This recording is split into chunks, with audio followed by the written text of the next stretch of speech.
सावन मास के चौथे सोमवार की व्रत कथा। प्राचीन काल की बात है। एक नगर में एक धनवान साहूकार रहता था। वह बहुत धर्मात्मा, दानी और शिव भक्त था।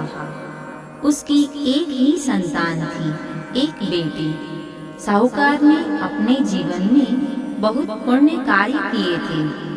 उसकी पुत्री भी भगवान शिव की परम भक्त थी। जब वह विवाह योग्य हुई तो उसके पिता ने एक अच्छे कुल के योग्य युवक से उसका विवाह कर दिया। विवाह के पश्चात वह युवती अपने ससुराल गई। उसने वहाँ भी भगवान शिव की पूजा और सावन के सोमवार का व्रत करना नहीं छोड़ा। उसका पति, सास, ससुर भी उसकी श्रद्धा से प्रसन्न रहते। चौथे सोमवार की रीत। सावन के चौथे सोमवार को उस युवती ने पूरे दिन उपवास किया, बेलपत्र और गंगाजल से शिवलिंग की पूजा की और रात में ओम नमः शिवाय का जप करते करते सो गई। रात को भगवान शिव ने स्वप्न में उसे दर्शन दिए और कहा, हे कन्या, मैं तुम्हारी भक्ति से प्रसन्न हूँ। तुम्हारे जीवन में जो भी कष्ट है वे शीघ्र दूर हो जाएंगे। यह व्रत तुम्हारे और तुम्हारे परिवार के लिए सुख समृद्धि लाएगा।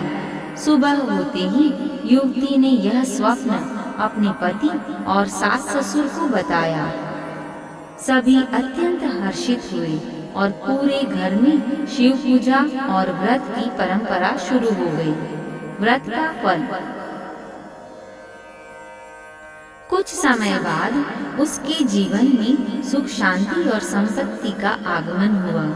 उसका पति व्यापार में सफल हुआ, घर में संतान सुख प्राप्त हुआ और परिवार की कीर्ति चारों ओर फैल गई। व्रत विधि सारांश। प्रातः स्नान करके शिवलिंग का जलाभिषेक करें। बेलपत्र, धतूरा, अक्षत, पुष्प और गंगाजल अर्पित करें। दिन भर उपवास रखें। ओम नमः शिवाय मंत्र का जाप करें। संध्या को शिव आरती करें और व्रत कथा पढ़ें। व्रत के अंत में प्रसाद बांटें।